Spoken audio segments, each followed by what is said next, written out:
Good morning po. Magandang umaga.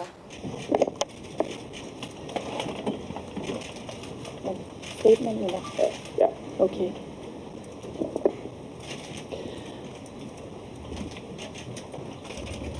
Assalamualaikum warahmatullahi wabarakatuh. Madayaw ug maayong adlaw kaninyong tanan. Magandang araw sa inyo lahat. Proverbs 19 verse 21 states, "Many are the plans in a person's heart, but it is the Lord's purpose that prevails." It took me 47 years to understand that my life was never meant to be only mine. Unlike others, I may not have been born just to chase happiness. For a long time, I questioned the weight of responsibility to my family, to my country, to everyone who called on me.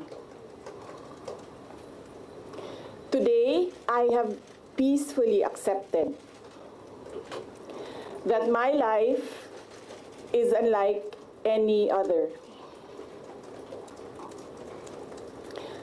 Sa unang mga buwan ng aming mga termino, nakita ko na ang kawalan ng katapatan ni Bongbong Marcos Jr.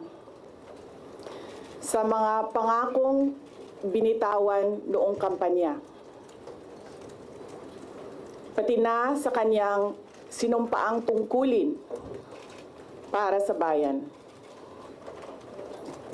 Dahil hindi ko kinaya na maging bahagi ng 2025 national budget na tadtad ng katiwalian, pinili kong umalis sa kabinete kahit alam ko na mula pa noong 2023 na ang magiging kapalit ay ang aking impeachment. Mga kababayan, humihingi ako ng paumanhin. Patawad kung tinulungan ko mahalal si BBM bilang Pangulo ng ating bansa.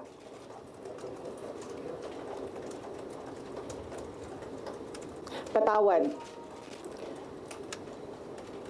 kung hanggang ngayon ay marami pa ring Pilipino ang nalulunod sa baha ng dahil sa malawakang korupsyon. Patawad kung lantaran ang pang-aabuso ng ating mga institusyon para sa pansariling interes ng mga politiko. Patawad kung patuloy ang pagtaas ng presyo ng mga pangunahing bilihin habang nananatiling kapos ang kita ng bawat pamilya. Patawad kung wala man lang tayong tunay na seguridad sa pagkain. Patawad kung may nagkakasakit at binabawian bigla ng buhay dahil sa kakulangan ng maayos at epektibong healthcare system. Hindi ako kailanman natakot sa pagsira nila sa pangalan ko.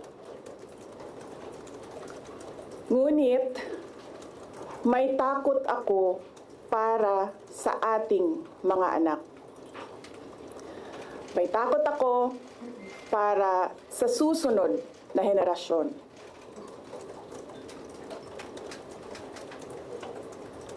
May takot ako para sa mga kababayan nating walang bahay sa ibang bansa. Walang pangalawang pasaporte, walang ibang matatakbuhan kundi ang Pilipinas. Kahit ito'y patuloy na nalulugmok sa kahirapan. Na ako'y kahadlok, nga moabot ang adlaw na dawaton na lang nato ang kapobrihon isip kapalaran. Nga maanad na ta sa sayop, nga mawad-an na lang ta og paglaom. Og labaw sa tanan na ako'y kahadlok,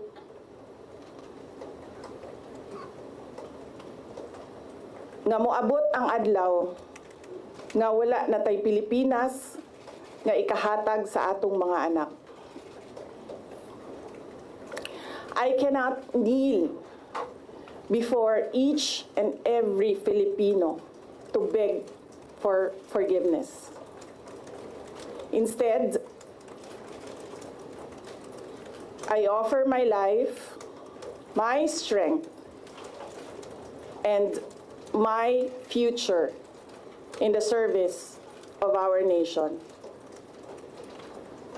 Mga kababayan, ibalik natin ang tapang at malasakit para sa Diyos, sa bayan, at para sa bawat pamilyang Pilipino. Ako si Sara Duterte, tatakbo bilang Pangulo ng Pilipinas. Shukran.